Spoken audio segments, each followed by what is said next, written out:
اور حکومت کے حوالے سے اس نے بہت سی چیزیں اس کے تھرو آپریٹ ہو رہی ہوتی ہیں. تو نون لیگ نے چاہا کہ اس کو اپنے پاس رکھیں مگر وہ رکھ نہیں سکتے کیونکہ اورنگزیب صاحب سے لینی پڑے گی. اسحاق ڈار صاحب کو کیسے دیں؟ بیسکلی میں آپ کو یہ بتا رہا ہوں اسحاق ڈار صاحب کے لیے کوشش تھی. تو بھائی ابھی وہ کوشش تو کامیاب ہوئی نہیں. تو بھائی ہوا یہ ہے کہ ظاہر وزیر خارجہ تو ای سی سی کا چیئرمین نہیں لگ سکتا. تو اب یہ ہوا ہے کہ جی میاں محمد شہباز شریف صاحب وزیر اعظم پاکستان نے انہوں نے ای سی سی کی جو چیئرمین شپ ہے نا وہ انہوں نے اپنے پاس رکھ لی ہے. اور ظاہر بات تب تک ان کے پاس ہے جب تک بھائی لوگ کہیں گے بھائی یہ بری بات ہے دیں محمد اورنگزیب وزیر خزانہ کو یہ چیئر دیں. تو یہاں یہ چل رہی ہے. اور دوسرا نجکاری کمیشن کے متعلق میرے پاس اطلاع ہے کہ نجکاری کمیشن بزنس ہے اس کی چیئرمین شپ دی جا رہی ہے اسحاق ڈار صاحب کو. ابے بھائی تم وزیر خارجہ ہو, اب نجکاری کمیشن کی چیئرمین شپ آپ کو کیسے دی جا رہی ہے؟ بہرحال میں لفظ احتیاط کے ساتھ کوشش کرتا ہوں کہ کوشش کیا جا رہا ہے کہ ان کو دی جا رہی ہے لیکن ان کو دی جا رہی ہے. حالانکہ وزیر نجکاری صاحب جو ہے نا وہ ہے علیم خان صاحب اور سرمایہ وزیر نجکاری اور سرمایہ کاری یہ بھی اسحاق ڈار صاحب کو دینے کو مگر اب کیا کریں علیم خان صاحب بھی ان کے تو نہیں ہیں, وہ تو لائے گئے ہیں, وہ تو بلائے گئے ہیں, وہ تو خدمات کا صلہ ہے ان کے پاس. تو یہاں اس حد تک معاملہ سیریس ہوا ہوا جی اس وقت. اور اس کی پوری مثال بھی ہے نا نجم سیٹھی صاحب نے خبر دی ہے اور وہ پھر بتا رہے ہیں. انہوں نے کہا نواز شریف کا پاکستان میں رہنے کا کوئی جواز نہیں ہے. انہیں واضح پیغام دیا گیا ہے کہ آپ شہباز شریف حکومت پہ مداخلت نہیں کریں. بڑے ویل انفارمڈ ہیں اور باقاعدہ دڑوں کے اندر بیٹھتے ہیں جی. اور ان کے ذریعے پیغام رسانی بھی ہوتی ہے یا ان کو نواز شریف صاحب کے بھی بڑے دوست ہیں کیونکہ لندن کے ریور میں کشتی انہیں کے ساتھ وہی چلاتے ہیں نا.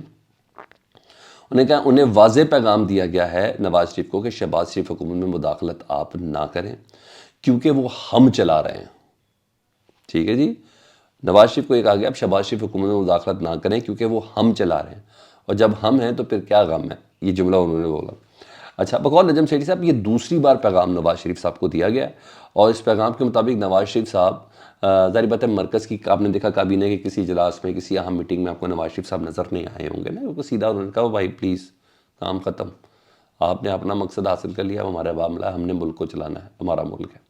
ٹھیک ہے جی. تو اب یہ ہوا ہے وہ کہہ رہے ہیں یہ دوسری بار میسج نواز شریف صاحب کو پہنچایا گیا ہے کیونکہ پہلے تو مرکز میں وہ نظر آئے تھے جو پنجاب حکومت کے جو اجلاس ہیں نا ایک آدھ میں وہ نظر آئے اور پھر بڑا احتجاج ہوا. اب یہ اس میں بھی نظر نہیں آئیں گے نواز شریف صاحب, یہ بھی میں آپ کو بتا دوں اس پیغام کی روشنی میں.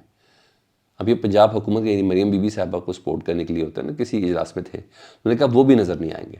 تو اس کا مطلب ہے نواز شریف صاحب کے پیچھے بیٹھ کر نواز شریف صاحب کہیں نہ کہیں مداخلت کر رہے تھے جو اعلیٰ حلقوں کو سمجھ نہیں آئی. اس کانٹریکٹ کا جس کانٹریکٹ اس اسکرپٹ کا یہ حرکات و سکنات حصہ نہیں ہے جس کا نواز شریف صاحب بننے کی کوشش کر رہے تھے.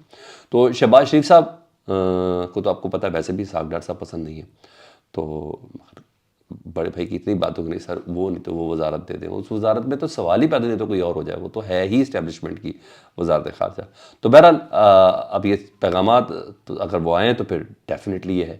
اور اطلاع میرے پاس بھی یہی ہے کہ نواز شریف صاحب کے پاس 3 ماہ کی ریٹن ٹکٹ ہے.